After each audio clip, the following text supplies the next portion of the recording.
মধ্যপ্রাচ্যে তীব্র উত্তেজনা, তেলের দামে অস্থিরতা, অথচ আন্তর্জাতিক বাজারে সোনার দামে হঠাৎ বড় ধরনের উঠানামা।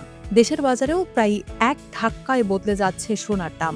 দামের এই ঘন ঘন পরিবর্তনের পর এখন সবার মনে একটাই প্রশ্ন, সোনা কি আসলেই নিরাপদ সম্পদ, নাকি সামনে আরও বড় পতন আসছে? কোথায় গিয়ে দাঁড়াবে সোনার দাম? বিশ্বজুড়ে মূল্যস্ফীতির চাপ, ভূরাজনৈতিক উত্তেজনা এবং ডলারের উঠানামার কারণে সোনা এখন আবার আলোচনার কেন্দ্রে। আন্তর্জাতিক বাজারে স্পট গোল্ড ও ফিউচার মার্কেটে সোনার দাম প্রায়ই ওঠানামা করছে।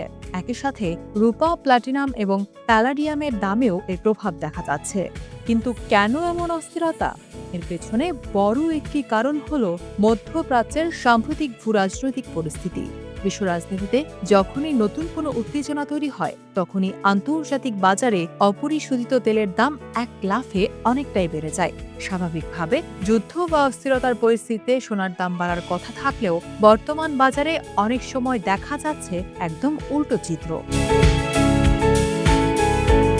বিশ্লেষকরা বলছে এর মূল কারণ হল ফেডারেল রিজার্ভ বা যুক্তরাষ্ট্রের কেন্দ্রীয় ব্যাংকের সুদের নীতি।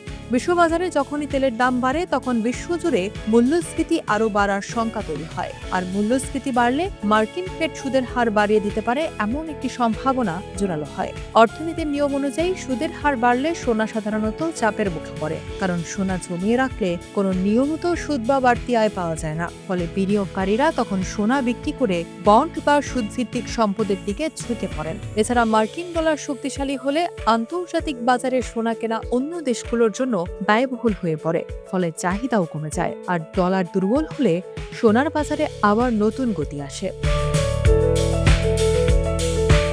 আন্তর্জাতিক বাজারের এই ধাক্কা সরাসরি এসে লাগছে আমাদের দেশের বাজারেও। বাংলাদেশ জুয়েলার্স অ্যাসোসিয়েশন বা বাজুস বিশ্ববাজারের সাথে তাল মেলাতে গিয়ে ঘন ঘন স্বর্ণের দাম পুনর্নির্ধারণ করছে। কখনো এক ধাক্কায় ভরি প্রতি কয়েক হাজার টাকা কমছে, আবার কয়েকদিন পরই হয়তো দেখা যাচ্ছে দাম আবার বেড়ে গেছে। পরিসংখ্যানের দিকে তাকালে দেখা যাবে দেশের বাজারে এখন সোনা আর রূপার দাম যেভাবে ঘন ঘন পরিবর্তন হচ্ছে, তা অতীতে খুব কমই দেখা গেছে। প্রতি মাসেই রেকর্ড সংখ্যকবার দাম সমন্বয় করতে হচ্ছে। শুধু সোনায় নয়, রূপার দামেও একই ধরনের অস্থিরতা চলছে।